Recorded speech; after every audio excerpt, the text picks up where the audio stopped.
আসসালামু আলাইকুম সবাইকে। আশা করি সবাই ভালো আছেন। আলহামদুলিল্লাহ আমিও ভালো আছি। তো এই তো আমি আজকে রান্না করব পাতাকপি। তো প্রথমে পাতাকপিটা কেটে আমি ধুয়ে রেখে দিয়েছি।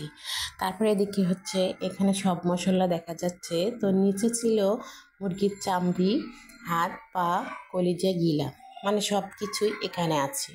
তো যা যা মশলা প্রয়োজন আমি সবটুকু এখানে দিয়ে দিয়েছি। দেওয়ার পরে এখন আমি তেল দিয়ে দেব। তেলটা দেওয়ার পরে কিন্তু আর কিছু দেওয়ার দরকার নেই। এখন শুধু চুলায় বসিয়ে দিলে হয়ে যাবে। আর তেলের পরিমাণটা আমি কম করে দিয়েছিলাম, কারণ হচ্ছে মুরগির চামড়া থেকে প্রচুর তেল ওঠে, যার কারণে আমি তেলটা কম দিয়েছি। তো এদিকে দেখুন, এই যে তেল কিন্তু উঠে গেছে অনেকখানি। তো আমি খুচুন দিয়ে দেখিয়ে দিচ্ছি আপনাদেরকে। দেখুন, এই যে এগুলো হচ্ছে তেল। এগুলো কিন্তু ঝোল না, পানি না, কিছুই না, তেল। তো এগুলা এখন আমার দরকার থাকবে যে এখানে আমি যে বাঁধাকপিটা দিয়ে দেব সেটা। এটা দিলে অবশ্যই তেলটা টেনে নেবে, আর টেনে নিলেই খুব সুন্দর হয়ে যাবে, আর কোনো কিছুর সমস্যা হবে না।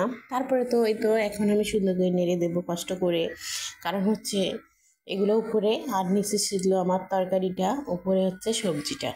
তো এখন দুইটাই মিক্স করে নেওয়ার পরে দেখুন, এখন আমি কিছুক্ষণ জাল করে নেব। জাল করে নেওয়ার পরে এখানে যা যা দিচ্ছি সবই আপনাদের দেখিয়ে দিচ্ছি। তো এখানে আমি দিলাম একটু ধনেপাতা কুচি, তারপরে আরও কিছু দেবো, সেটা হচ্ছে কাঁচামরিচ কুচি।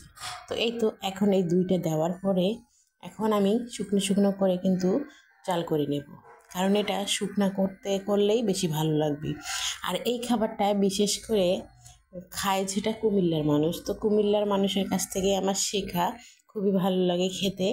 অবশ্যই আমাদের দেশের মানুষ কেউ খায় না, আর যারা দেখবে তারা অবশ্যই বলবে ছি, এগুলো কি খায়। হ্যাঁ, খাওয়ার জিনিস কখনো ছি করতে হয় না। তারপর তো দিকে আমার মেয়ে খেতে বসছে। খেতে বসলেই তো ওকে আমি দিয়ে দিলাম এখন সব